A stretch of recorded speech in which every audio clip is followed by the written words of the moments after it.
Anybody else? Rajiv, what do you think? Did people see this coming, or is this like a big surprise? I think people have been preparing for this for a bit. I would say because the rising inflation was a good leading indicator, and the bank rates increasing is a good indicator that it's going to come. I think honestly speaking, people have done a good job by not increasing interest rates drastically and causing a huge recession. It is actually a soft landing, in my opinion, and people are taking it slowly through the process. So I think a lot of people were prepared. What people were not prepared is the last 2 years, where they got so much more money and they had to grow, so they hired too many people, and that was not sustainable. And that is something that the way in which the impact of COVID went away was significant. I think that the drop of 70% correction in public markets, I don't think people anticipated. However, have you seen a lessening of opportunity? The business opportunity ahead of you for your own respective businesses. How do you see that, assess that? Has that opportunity reduced, or has that opportunity significantly increased? I mean, what are your growth prospects like? How do you see it for your own respective business, if you do the right things? Maybe Melvin, we can start with you. Okay. Yes. Currently, gini Pak Sachin. Because we prioritize everything, so we currently refocusing what the clients want in the B2C. Yes, and we use all of the technology, all of the people, all of the resources that enforce that customer needs. So is the market okay? Maybe I'll frame my question as a little differently. Like, you could have doom and gloom right now, and there is further doom ahead. Versus there is doom and gloom right now, but we fix it, but the opportunity is huge. And that's a country factor as well, right? And we are talking in the context of Indonesia. Do you see a lessening of business opportunity in Indonesia going forward because of what's going on this year? No. But the customers' wants is changing, but it's not losing. It's not losing. So it's not losing. But so there are very interesting times ahead. From a business opportunity perspective, there's a great time ahead. Yes, it's a great time because customer need is changing. Okay. It is adapted to the situation, you mean? Yes. Okay. Point noted. How about you, Pa Edward? How have you seen personally, because you also run companies on your own, and also you represent a bunch of companies. What is your feel on this? I think in terms of general opportunity in Indonesia, I think we have so much, because in this Indonesia, ourselves is huge in terms of the upstream side of the sector. If you see in the agriculture, aquaculture, natural resources type of startup ecosystem is huge. But the problem is more on how we unlock the potentials of those. So just to give you an example, for example, like one of our startup that we invest in aquaculture during 2014 and 2015, there was no venture capital that was interested to invest in that startup. Because the sector is new. No one know how to unlock the potentials. Unlike e-commerce and other sector that's popular among the developed countries business model. So this is something new, and only local startups, local venture capital is able to actually understand that in terms of the potentials, in terms of the culture. And after several cycle of development within this aquaculture company, turns out after 4 to 6 years, then bigger venture capital will see it as prospective investment. So what I mean is that some of the investment in Indonesia might be a lot different compared to other developed nations or countries. And that can only be understood mostly by locals or investors that live in Indonesia for quite some times. They see the potentials. So if you ask about the the ecosystem and the investment opportunity in Indonesia. So Sachin, we have two products. One is for B2C and the second one is for B2B. Now after COVID and during this time, actually the B2B one takes off a lot more. The reason is that now corporate they try to automate the whole distribution points, and they use our system to do that. So because they try to also minimize the labor and everything else, in my opinion, software is growing because that's the only way that's one way you can automate your processes. Well, slightly different from the other sectors. I think what I see is, apart from what is happening outside of Indonesia, typically there's a slowdown during the New Year time, right? The investors and the clients are just, looking at, okay, we'll go on a holiday, Christmas holiday, New Year holidays, and then come back and then say, okay, now let's see, expand business and diversify or things like that. Now, there is an upward trend, but then there's a slight slowdown as well, because this is the general normal trend. I've been here for 16 years now, the 17th year going. Christmas, January, we slow down and we pick up well. The clients come, new clients come, they invest. Now, what I see the trend is all in the IT sector. The clientele that come, they are looking at investing in the IT sector because that is the happening sector at the moment for Indonesia. And we naturally slow down during the Ramadan time. This is the cycle for us from the legal sector. There is an up and then we stabilize and then we slow down. And then by June, July, we will have a clear idea of how aggressive the clients are going to get, because this is still they're testing, they're holding on. COVID, everyone withheld their expansion, their new investments, and it was a wait and watch period. Now they are in that period, they want to.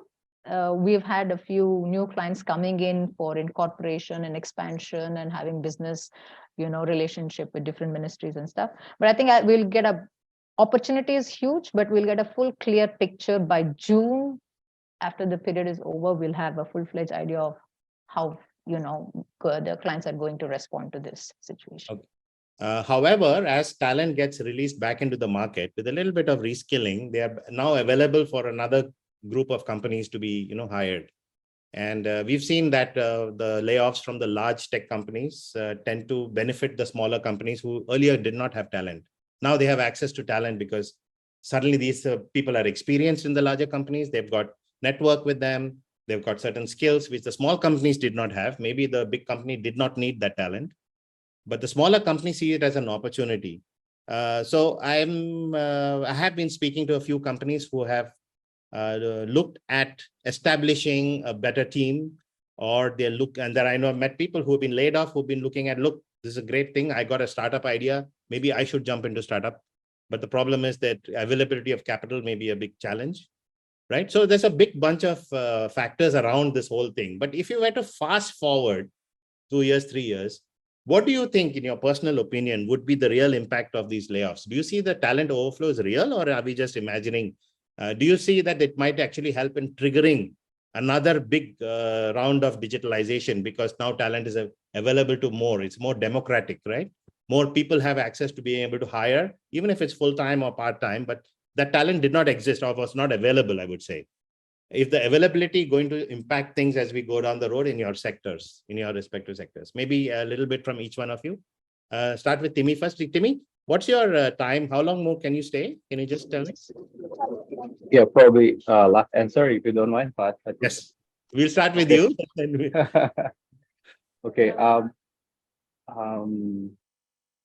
I might don't have much strong opinion about this, but yeah, I just read the news that the government through the GovTech also hiring big time for other digitalization on the government sectors, and I believe it's a good safety net for this talent from private sectors that get laid off, and they're doing amazing job. Look at the Wartech, the education, the health minister. So I would like to see more people joining tech talent, joining the government, doing the digital transformation, and it will create an amazing impact. And I mean, government are more stable than us, the private sector, so that might be a good friends going forward. The only sector that doesn't do layoffs. That's correct. Yeah. But you know, this is right. I've been talking to many government institutions because being part of the economic forum, and their digitalization teams have been really lacking good people. And that's been the one thing that has been holding them back and forcing them to work with private sector, because they didn't have anybody from within. You know, they needed an internal champion. This might be that opportunity, I think. And so it's a good thing. I would say that there is always a silver lining to the cloud. Yeah, I think the talent is getting repurposed quite well, because the companies there is always the number of startups that are coming up, especially at least the vantage point that we come from. There are about 300 SaaS products that are getting launched every month, even now. So somebody who's laying off, the talent is getting repurposed into newer skills. The bigger threat is coming in terms of the adoption of AI, especially the Chat GPT and the newer versions of Chat GPT coming in.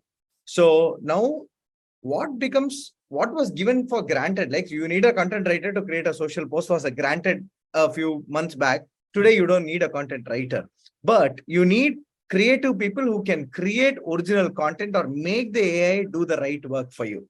So same with the designers, same with photographers, same with videographers. AI is able to create all these content very, very quickly today, which means that you can actually do more with less. That threat is actually really big, more than the layoffs coming in and doing this at this point of time. I think over the next few years, the trend of how AI is going to take over talent and how talent has to evolve to create more interesting content and outcomes is going to be big, in my opinion. And today, every company is investing in that AI as well. Customer support is a great example, right? Every customer support company today, every chatbot will integrate with ChatGPT, which means that the number of support agents you require to solve the same kind of problems reduces significantly if you are able to contextually answer better. And the standardization changes. Today, with ChatGPT, somebody sitting in the east side of the world can speak English as well as west side. And with translations coming in, people sitting in the West can also speak Bahasa or Hindi or Tamil very seamlessly, right? So that transformation is coming in the next few years. And I think that is what is going to be very interesting. So are there any such critical, huge issues that the Indonesian digital ecosystem would like solved that we could actually make as one of our main points in the policy document that we want to submit? I'll go around the room. Maybe Melvin from Finansialku first. Thank you, Sachin. In my industry, personal finance, the main concern is the number of advisors, the financial advisors licensed and knowledgeable and experienced in the industry. So this is a huge demand for the advisors, but it's a minimum supply of the advisors. So we built our technology to support the scaling up of the number of financial advisors. Mm-hmm. So we changed the way we look the problems. We changed the point of view. We in the beginning we built the system for the end users, but right now we built the systems, the technology to support the financial advisors, so we can scaling up the number of financial advisors. Yeah, which they can serve the end users. So it's the biggest opportunities, I think. Okay, so that's point noted. It's a good point to include there. Alex, how about you? Any big boulder you think we should be able to lobby for? I think from my side, I think fintech is heavily regulated by both Bank Indonesia and OJK. I think both regulators have pushed a lot of nice initiatives, as I mentioned before. So now I think it's quite okay from our side. Because we're also licensed players, so we are basically quite close with them to really understand what's the path moving forward. So not just the release regulation, but also we're helping them to also formulate some of the other ideas comparing to foreign countries and see what works there and try to localize it to Indonesia. So I think it's just maintaining those openness from the regulators to really understand, hey, this fintech or financial products and services are actually quite advanced in other countries, other market, and we can actually take in samples and try to localize it here. For example, like in UPI in India, I think something that we want to try to understand how we can bring it here. I think some of the remittance services, we're also already standardized that for Indonesia and some of the neighboring countries. So I think, yeah, just maintaining that openness to the fintech and keep innovating much further. Yes, it's actually boils down to, we understand that money is always there. And we have plenty, from the high net worth and also institution that interested to put money in the startup ecosystem. So the issue in Indonesia, like you mentioned, OJK has improved quite a lot, but we haven't